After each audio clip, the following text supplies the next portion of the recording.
چیرۆکی دەربەندیخان لەگەڵ نەبوونی ئاوی خواردنەوە دەگەڕێتەوە بۆ نزیکەی 15 ساڵ پێشێستا. هێمن دانیشتووی دەربەندیخانە و دەیەوێت ڕوو لە یەکێک لە کانیاوەکانی ناوچەکە بکات بۆ دابینکردن و هێنانەوەی ئاوی خواردنەوە.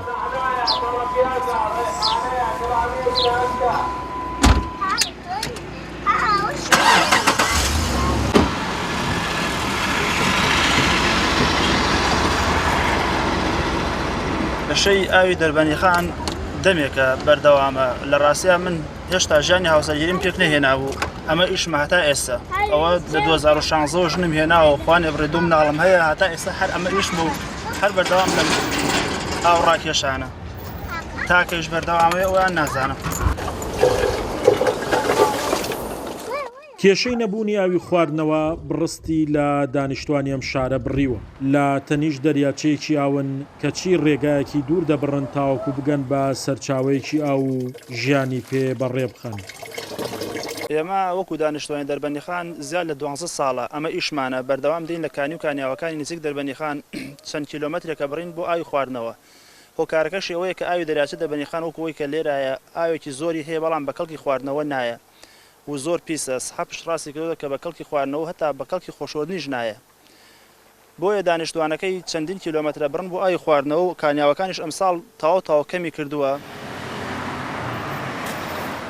10 ساڵ دەبێت حکوومەت سەرقاڵی دروستکردنی پرۆژەیەکی ئاوا بۆ دەربەندیخان بەڵام تەرخان نەکردنی بووجە وای کردووە پاش 10 ساڵ لە 160 کارەکانی تەواو بکرێت. لە 2 هەفتەی ڕابردووش وەزارەتی شارەوانی ڕایگەیاند پارە بۆ ئەو پرۆژە تەرخان کراوە و کۆمپانیای جێبەجێکار دەست بەکار دەبێتەوە. بەڵێ ئەوە پرۆژەیەکی درێژخایەنی گەورەیە بۆ دەربەندیخان ئەوە بەلای دەربەندیخانەوەکانەوە یەکێکە لە ئەوەلێتە داواکاریەکانی دەربەندیخان چونکە خۆت دەزانی ئاوی دەربەندیخان ئێستا شیای خواردنەوە نییە بۆیە پرۆژەیەکی زۆر گرنگە بەلای خەڵکی دەربەندیخان و ئێمەش بە پێی سەرپەرشتیاری ئەندازیاری پرۆژەکە لە 155 زیاتری لە پرۆژەکە تاوا بووە ئەوەی کە ماوە تەنها مەوزوعی فەنی و شتی تەکنیکیە ئەو شتانەی کە ئامێرە پێویستی باوە بەوەیە لە دەرەوەی وڵاتەوە بهێنرێت.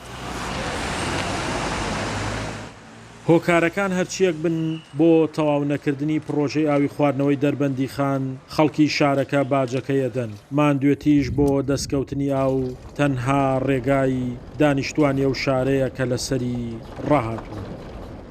شاخەوان محەممەد، کورسات نیوز، دەربەندیخان.